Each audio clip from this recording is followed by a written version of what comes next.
depois da facada não vai ser uma gripezinha que vai me derrubar não, tá ok? O comportamento do presidente Jair Bolsonaro diante das políticas de enfrentamento do novo coronavírus passou a incomodar legislativo, judiciário e, inclusive, ministros de seu governo. Com um discurso em rede nacional de que era necessário salvar a economia e defender a flexibilização do isolamento, o líder do executivo passou a ficar cada vez mais isolado. Os empregos devem ser mantidos. O sustento das famílias deve ser preservado. Devemos, sim, voltar à normalidade. Algumas poucas autoridades, estaduais e municipais, devem abandonar o conceito de terra arrasada, a proibição de transportes, o fechamento de comércio e o confinamento em massa. No meu caso particular, pelo meu histórico de atleta, caso fosse contaminado pelo vírus, não precisaria me preocupar. Nada sentiria ou seria, quando muito, acometido de uma gripezinha ou resfriadinho, como bem disse aquele conhecido médico daquela conhecida televisão. Bolsonaro passou a atacar também os governadores, principalmente de Rio e São Paulo, que optaram pelo isolamento social e fechamento de parte do comércio. O que estão fazendo no Brasil alguns poucos governadores e alguns poucos prefeitos é um crime. Eles estão arrebentando com o Brasil. Estão destruindo empregos. Nós estamos fazendo aquilo que ele não faz, é liderar o processo, liderar a luta contra o coronavírus, estabelecer informações claras, não minimizar processos, compreender a importância de respaldo da informação científica, da área da medicina. O ministro da Saúde, Luiz Henrique Mandetta, até saiu em defesa das palavras colocadas pelo presidente. A gente tem que melhorar esse negócio de quarentena, ficou muito desarrumado, não ficou bom, foi precipitado, foi cedo, foi uma sensação de entramos e agora como é que saímos. Então as pessoas têm que saber, olha, se vamos fazer um sacrifício de uma semana agora, vamos. Se daqui a 2, 3 semanas chegarmos nesse patamar, talvez tenhamos que parar por mais tanto. E assim a gente vai junto. Mas, pressionado pela ala técnica do Ministério e pela comunidade científica, voltou atrás no seu posicionamento. Por enquanto, mantenham as recomendações dos estados, porque essa é, no momento, a medida mais recomendável, já que nós temos muitas fragilidades ainda no sistema de saúde. Em contrariedade às recomendações do Ministério da Saúde, o presidente foi dar um passeio pelas ruas de Brasília, onde pediu a opinião do que deveria ser feito ao tio do churrasquinho. Então o que eu tenho conversado com o povo, eles querem trabalhar. É que eu tenho falado desde o começo. Vamos tomar cuidado. Eu assisti, mas tomar cuidado. Maior 65, fica em casa. A sua palestra na TV, sabe? E eu acho que o senhor não está errado, sabe? Quando a gente tem que sair pra rua pra trabalhar, sabe? Após o episódio, sem criticar o presidente, o ministro da Saúde, Luiz Henrique Mandetta, voltou a reafirmar a importância do isolamento social. Porque se a gente sair andando todo mundo de uma vez, vai faltar para o rico, para o pobre, para o dono da empresa, para o dono do botequim, para o dono de todo mundo. Então nós precisamos ter racionalidade e não nos mover por impulso nesse momento. Com o descompasso entre o que dizia e a posição do ministro Luiz Henrique Mandetta, Bolsonaro tentou tirar o protagonismo do titular da pasta da Saúde e ordenou que as coletivas tivessem a presença de outros ministérios.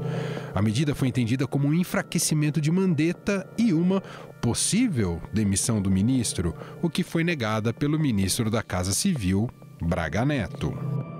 Deixar claro para vocês, não existe essa ideia de demissão do ministro Mandetta. Isso aí está fora de cogitação, no momento. Tá certo? Não existe. Certo. Vamos lá. Em política, quando a gente fala não existe, a pessoa já fala existe. Bom. Segundo apurou o Estadão, não foi apenas Luiz Henrique Mandetta que passou a incomodar o presidente.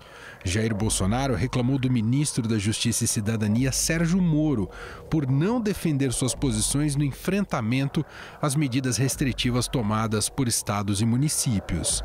Diante do cenário delicado, outros ministros do governo, como o da Economia, Paulo Guedes, também passaram a defender o isolamento social. Eu, como economia, eu gostaria que nós pudéssemos manter a produção e voltar mais rápido.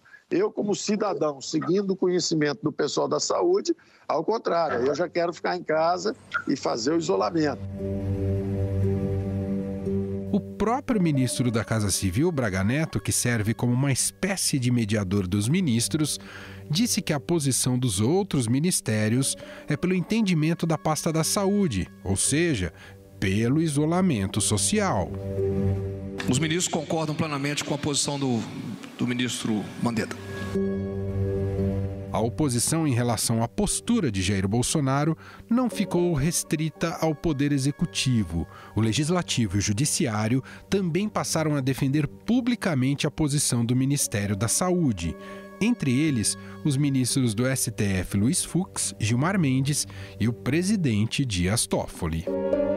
Tudo que tem ocorrido no mundo leva a crer dessa necessidade do isolamento realmente, que é para puxar a diminuição de uma curva e poder ter um atendimento de saúde para a população em geral. E é um povo que está mostrando a sua disciplina ímpar com esse isolamento que foi recomendado pela parte técnica do governo. Temos no ar um conflito federativo. A orientação do Ministério da Saúde ela é inconfundível com as posições que também estados e municípios, em princípio, vêm defendendo. Surgiu aí esse problema político a partir de um certo posicionamento do presidente da República. A Agência Estado apurou que o Supremo não vai autorizar nenhuma ação que confronte as recomendações das autoridades de saúde do Brasil e do mundo com relação ao combate do novo coronavírus. Já o presidente da Câmara, Rodrigo Maia, também se colocou contra a proposta de isolamento vertical do presidente Jair Bolsonaro. Eu fico pensando, Marcelo, como é que alguém pode falar em isolamento vertical se até hoje não apresentou uma proposta de contingenciamento para os idosos brasileiros mais pobres?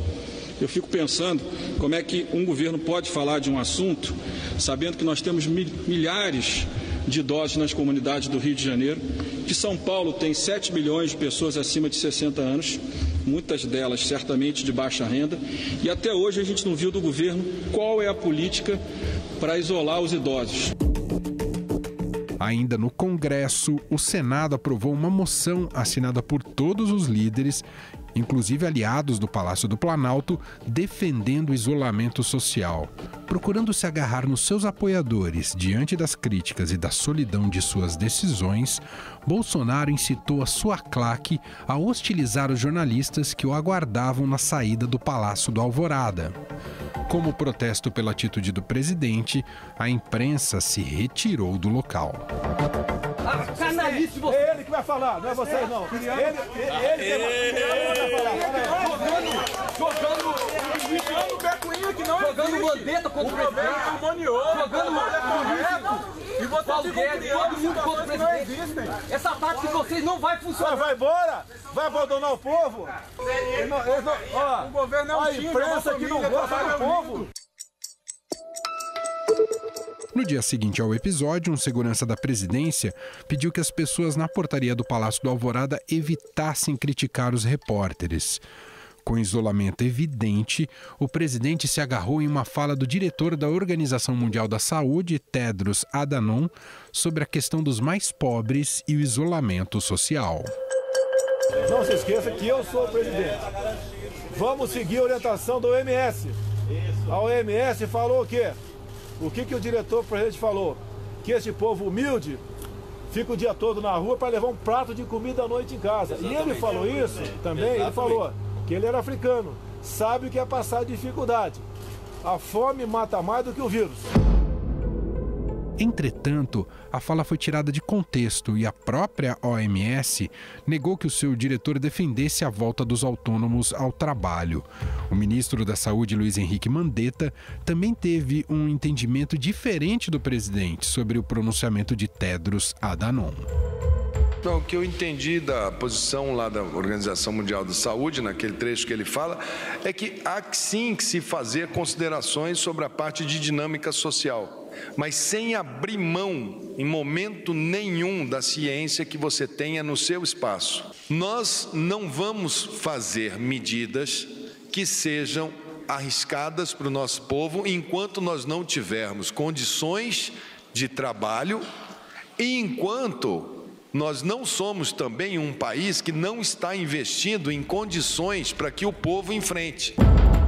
Mesmo assim, no pronunciamento feito por Bolsonaro em rede nacional nesta terça-feira, o presidente voltou a distorcer as palavras do diretor da OMS. As medidas protetivas devem ser implementadas de forma racional, responsável e coordenada. Nesse sentido, o senhor Tedros Adhanom, diretor-geral da Organização Mundial da Saúde, disse saber que muitas pessoas, de fato, têm que trabalhar todos os dias para ganhar seu pão diário. Apesar da atitude questionável, é importante destacar que Bolsonaro teve uma postura mais branda e o que era uma gripezinha passou a ser o maior desafio da nossa geração. Desde o início do governo, temos trabalhado em todas as frentes para sanar problemas históricos e melhorar a vida das pessoas.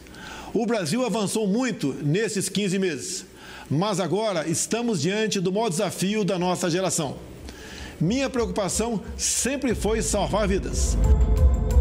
A moderação não durou 12 horas. No dia seguinte, em seu Twitter, o presidente compartilhou um vídeo de um suposto desabastecimento no Ceasa, em Belo Horizonte, para justificar o isolamento vertical. Eu estou aqui no Ceasa de Belo Horizonte. Isso aqui se chama desabastecimento. Para você que falou, depois do discurso do presidente, que economia não tinha importância, que importante eram vidas, dá uma olhada nisso aí, ó. A culpa disso aqui, ó, é dos governadores, viu? Porque o presidente da República está brigando incessantemente para que haja uma paralisação responsável. Só que esse vídeo não condiz com a verdade e a Companhia de Abastecimento de Belo Horizonte desmentiu o presidente. Horas depois, Jair Bolsonaro apagou a postagem. Pressionado e isolado, Bolsonaro vai conseguir dar as respostas que o Brasil precisa? O instinto de sobrevivência política falou mais alto ao mudar de tom? O governo irá resistir a esta crise? A gente trata desses assuntos agora num bate-papo com Rafael Cortes, cientista político da Tendências Consultoria, e também com a participação do jornalista Alberto Bombig, editor da Coluna do Estadão, aqui do Jornal Estado de São Paulo. Tudo bem, Bombig? Como vai? Tudo bem, muito obrigado. Rafael Cortes, da Tendências Consultoria, que imagino que também deve estar em sua quarentena, é isso, Rafael? Como vai? Tudo bem? Tudo bem, Manuel Bombig. Estou seguindo as recomendações do Ministério da Saúde. Muito bem. Bom, queria de início captar um pouco de vocês essa mudança, ainda que possa ter sido um pouco falsa, já que ele voltou a se comportar de acordo com o que vinha dizendo, né? Estou me referindo ao presidente Jair Bolsonaro, que fez um pronunciamento à nação mais moderado na noite de terça-feira e depois, já nesta quarta-feira, voltou um pouco aquele tom mais belicoso e de acusação dos governadores e muito preocupado com a questão econômica. Queria saber de vocês, vamos começar aqui pelo Rafael Cortes. Cortes, na sua visão, Bolsonaro está preocupado com a própria sobrevivência? Ele está agindo por esse instinto, Cortes? Não há dúvida que esses últimos movimentos foram informados também, se não exclusivamente, mas certamente com um peso da discussão em torno da duração do mandato presidencial. Esse é um tema que pouco a pouco foi entrando na agenda, o exercício do poder no mandato Bolsonaro é um exercício bastante conflituoso, de quase uma constante de tensão institucional, e a Covid-19, né, e os seus desdobramentos trouxeram esse debate de forma com maior peso, né? Então, diante do isolamento crescente do presidente Bolsonaro, me parece que a fala no pronunciamento mais recente do presidente estava refletindo o risco de que isso ganhasse ainda mais força, justamente, né, antes de, eventualmente, o cenário decorrente da Covid-19 se tornar ainda mais grave, né? Então, só esses primeiros movimentos já pareciam suficientemente difíceis para o presidente, daí a opção por uma fala mais moderada, ainda que me pareça que não é algo que de fato vai mudar o comportamento do presidente pensando no decorrer do tempo. Bombig, como é que você viu essa mudança de rota, ainda que momentânea? Para o que Bolsonaro está apontando, hein, Bombig? Olha, eu tendo a achar que o Bolsonaro não iria fazer aquele pronunciamento naquele tom. Tem algumas informações, na verdade, né? Pela manhã já tinha muita gente dizendo, nos bastidores do poder, seja no executivo, no legislativo e até mesmo no judiciário, que ele viria com outro pronunciamento na linha do vamos todo mundo para a rua. E, de fato, aquelas primeiras declarações, distorcendo a fala da OMS, indicavam isso. O que eu acho, e aí agora sim um pouco mais de análise, é que ao longo do dia ele pode ter mudado devido à repercussão negativa, porque essa é uma prática muito comum, né, do presidente Bolsonaro, jogar alguma coisa em algum momento, filtrar as reações para depois tirar ali um resultado. E também por conta da entrevista coletiva dos ministros à tarde, em que estava o Mandetta, estava o Moro, estava o Paulo Guedes, em que eles adotaram um tom mais cauteloso, quase uníssono, ali de respeito às indicações de saúde. O próprio Mandetta já havia feito uma correção de sentido na questão da OMS. Ainda que eu acho desde o início que não foi uma mudança de tom radical, eu não acho que ele se ajoelhou e disse que estava errado, que mudou, ele não fez uma inflexão como o Trump fez. Ele ficou ali naquele, como diz lá em Minas Gerais, no famoso Seca Lourenço, né? Olha, a economia é importante, mas tem que sair na rua, mas tem que tomar cuidado. Eu ainda não vi, para falar bem a verdade, e para ser mais sintético, uma inflexão, uma mudança radical, ou pelo menos mais firme do Bolsonaro com relação ao coronavírus, a Covid-19. Tanto que hoje de manhã ele já saiu atacando o governador, voltou radicalmente para a luta política, já saiu atacando o governador e publicando notícia falsa sem perfil. Me parece que o presidente faz uma aposta, né, de criar uma relação, de criar sinais em direção aos mais vulneráveis. De uma ideia de que, uma vez que a crise econômica apertar, esses desdobramentos são muito mais sérios para a sua popularidade, para o seu capital político, do que essa discussão em torno de dinâmica de curva, de contágio, se vai subir, se vai descer, enfim, todo esse mapeamento.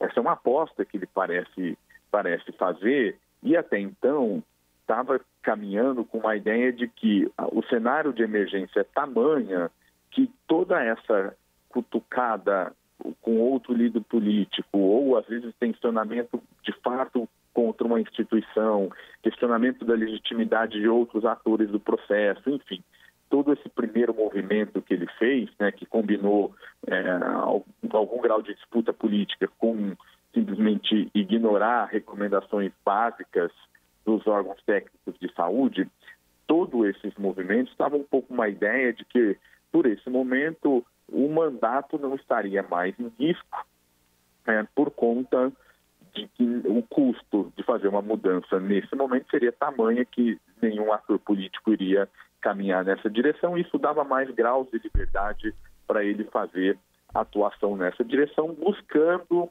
essa ligação com esse eleitorado mais vulnerável. Tá? Interessante aquilo que diz o Rafael Cortes, Bombig, também gostaria de te ouvir, porque o presidente Jair Bolsonaro, em sua gestão até agora, do ponto de vista econômico, talvez não tenha priorizado claramente os mais vulneráveis e mais pobres. Não sei se o faz agora por um senso de oportunismo e quase também de obrigação, ainda que pelas vias equivocadas, já que pede para que as pessoas deixem seu auto-isolamento, mas claramente preocupado com essa questão mais do impacto econômico com a crise do coronavírus. Isso não era uma tônica até agora do governo Bolsonaro, não é, Bombig?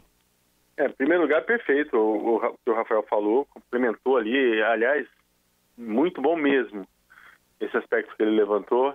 O Bolsonaro não me convence que é uma coisa natural.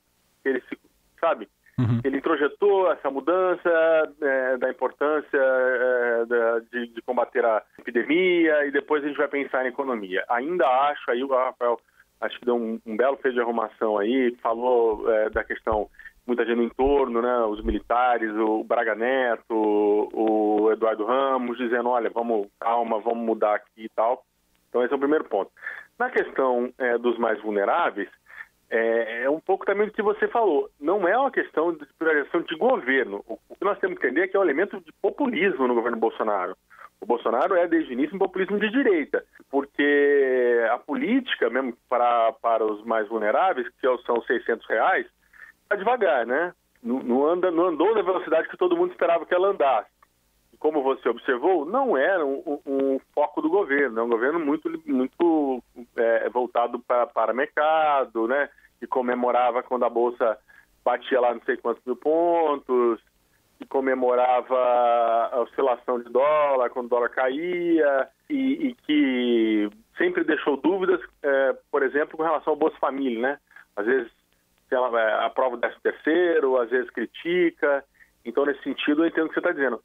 Esse aspecto populista do governo Bolsonaro, ele sempre teve. O governo Bolsonaro tem uma cacofonia, né? Então, às vezes ele vai pelo lado da institucionalidade, mas as redes sociais ali, o tal do gabinete do ódio, vai para cima da fake news, ele vai para um lado, o ministro vai para o outro, eles criam uma cacofonia que é difícil você interpretar.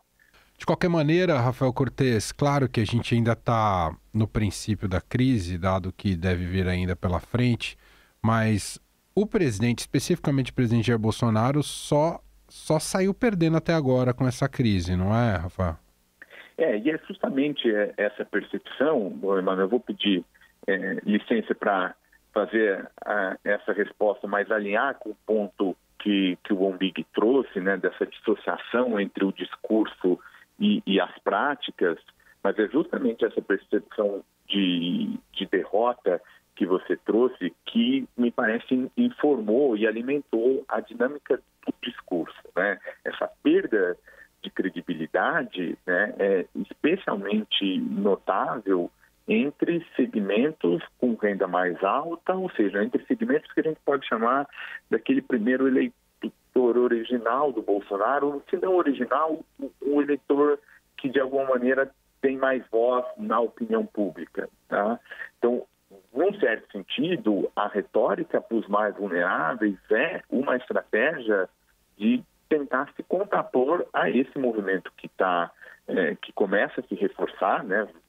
Pode parecer apenas um plano simbólico, mas eu acho que tem um significado mais consistente, que são as manifestações, os panelaços que são constantes e num teor crescente em regiões em que ele foi muito bem votado em 2018.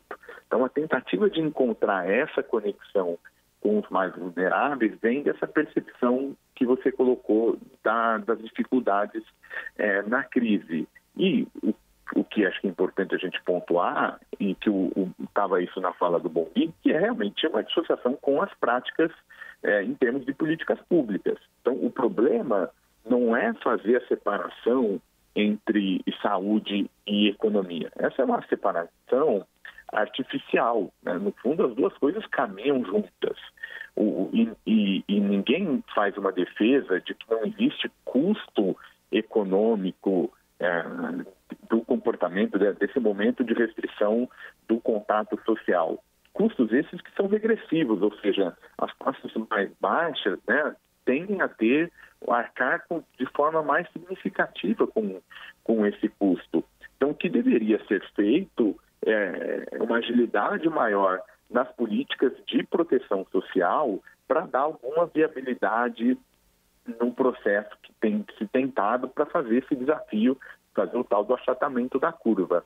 E vale notar, né, que permite estender um pouco mais, que não é essa perda de popularidade dos governos não é algo natural, né? A gente assiste em outros países essa percepção de crise, de emergência, de unidade nacional se transformando em aumento na popularidade de alguns líderes. Vou pegar esse gancho para a gente concluir, Bombig.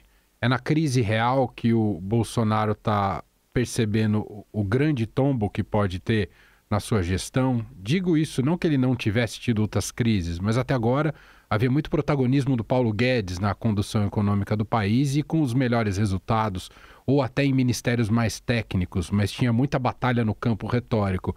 Agora, na crise real, que o tombo vai ser de verdade, Bombig? Perfeito, vou usar uma brincadeira de uma conversa mais informal com amigos, que é mais ou menos o seguinte: você dirigir numa pista dupla reta num domingo de manhã de sol é uma coisa, né?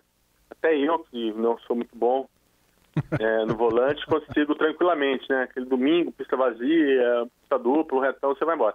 A outra é você dirigir Cordilheira dos Andes com neblina, chuva, estrada esburacada e pânico. Aí você tem que ser muito bom. Eu acho que nessas horas, obviamente, para quem conhece, para quem sabe, é a hora do teste. Eu não estou dizendo que o Bolsonaro não conheça, não saiba, não chega a esse ponto, porque nós estamos ainda iniciando esse processo, infelizmente.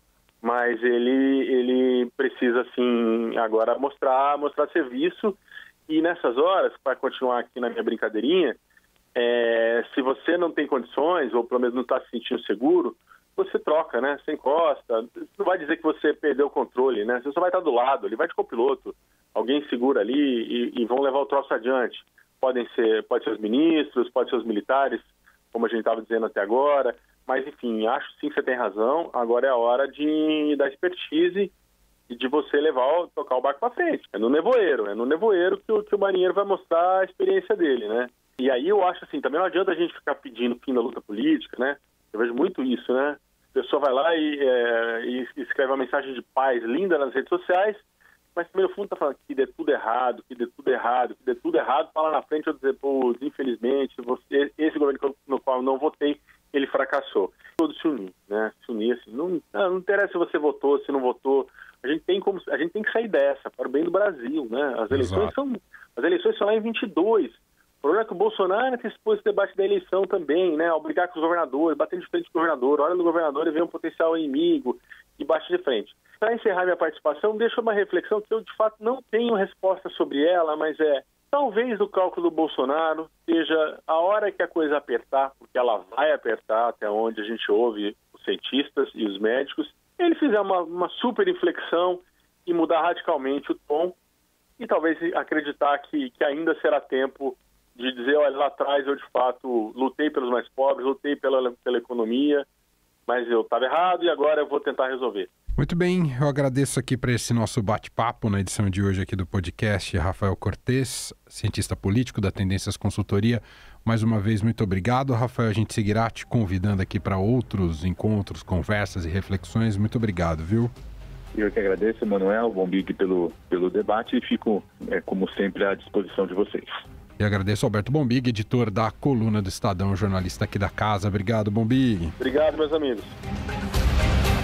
O Estadão Notícias desta quinta-feira vai ficando por aqui. Contou com a apresentação minha, Emanuel Bonfim, produção de Gustavo Lopes e montagem de Nelson Volter.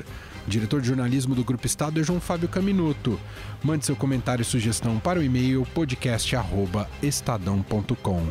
A gente se fala logo mais, 5 horas da tarde, com mais uma edição do Na Quarentena. Um abraço para você e até lá!